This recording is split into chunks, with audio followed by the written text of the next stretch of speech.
کہتے ہیں ایک لوہار کی بند دکان میں ایک سانپ گھس گیا۔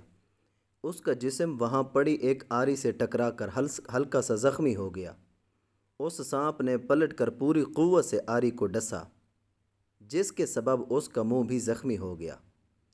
اس نے غصے میں آ کر خود کو آری کے ارد گرد لپیٹ لیا اور اپنا دشمن سمجھ کر اسے دبانے لگا، جس کی وجہ سے وہ خود ہی مر گیا۔ اے عاشقان رسول، اس بے وقوف سانپ کی طرح غصیلے یعنی غصے والے افراد بھی بے وقوفانہ انداز اپناتے، دوسروں کو تکلیف دیتے اور نقصان پہنچانے کی کوشش کرتے ہیں۔ ذرا سی بات پر گالی دے رہے ہوتے ہیں۔ کئی لوگ تو اس قدر گالیوں کی دلدل میں دھنسے ہوتے ہیں کہ مثلاً ہر چیز، گدھے، گھوڑے، بکرے وغیرہ جانوروں کو بھی گالیاں دے رہے ہوتے ہیں۔ دیوار سے ٹکرا گئے تو اسے گالی، دروازہ نہ کھلے تو اسے گالی، گاڑی اسٹارٹ نہ ہو تو اسے گالی، کال نہ لگے تو نیٹ ورک کو گالی۔ الغرض ہر چیز ہی کو اپنی گالیوں کا نشانہ بنا رہے ہوتے ہیں۔ بات بات پر غصے ہو کر گالیاں دینے والا شخص اس بے وقوف سانپ کی طرح عزت کے حوالے سے اپنی موت آپ ہی مر جاتا ہے۔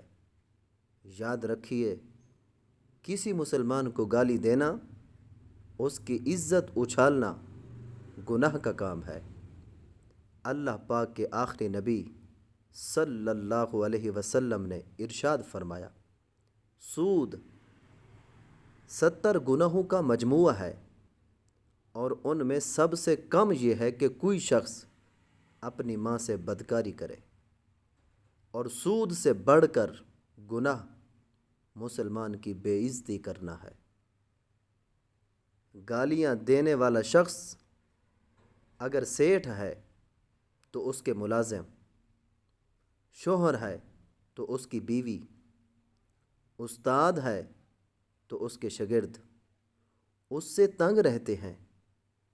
اگر عزت بھی کرتے ہیں تو صرف اپنے مقاصد کے حصول کے لیے یا پھر اس کے شر سے بچنے کے لیے، اور جس کی عزت اس کے شر سے بچنے کے لیے کی جائے، حدیث پاک میں اسے بدترین آدمی کہا گیا ہے۔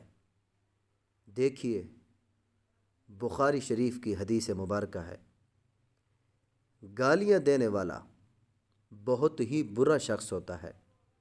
جیسا کہ حدیث شریف میں ہے کہ سباب المسلمی فسوق، کسی مسلمان سے گالی گلوچ کرنا فسق ہے۔ جھگڑے کے وقت گالی بکنے کی عادت کو منافق کی نشانیوں میں سے ایک نشانی کہا گیا ہے۔ دیکھیے، حدیث پاک ہے، لہذا گالیاں بکنے والا ایک طرح سے خود کو منافقوں کی لسٹ میں شامل کرنے کی کوشش کر رہا ہوتا ہے۔ یاد رکھیے، مسلمان کو گالی دینا اور اس کا دل دکھانا حرام اور جہنم میں لے جانے والا کام ہے۔ آج ہی سچی توبہ کرنے کے ساتھ ساتھ ہر اس مسلمان سے بھی معافی مانگ لیجئے جسے گالی دی ہے یا ناحق دل دکھایا ہے، تاکہ دنیا اور آخرت کی رسوائیوں سے بچ سکے۔ اللہ کریم ہمیں اپنی زبان کا اچھا استعمال کرنے اور اسے گالی گلوچ سے بچا کر رکھنے کی توفیق عطا فرمائے۔ آمین ثم آمین یا رب العالمین۔ اگر آپ کو یہ آج کی ویڈیو اچھی لگی ہو تو چینل کو سبسکرائب کریں، ویڈیو کو لائک ضرور کیا کریں۔ شکریہ۔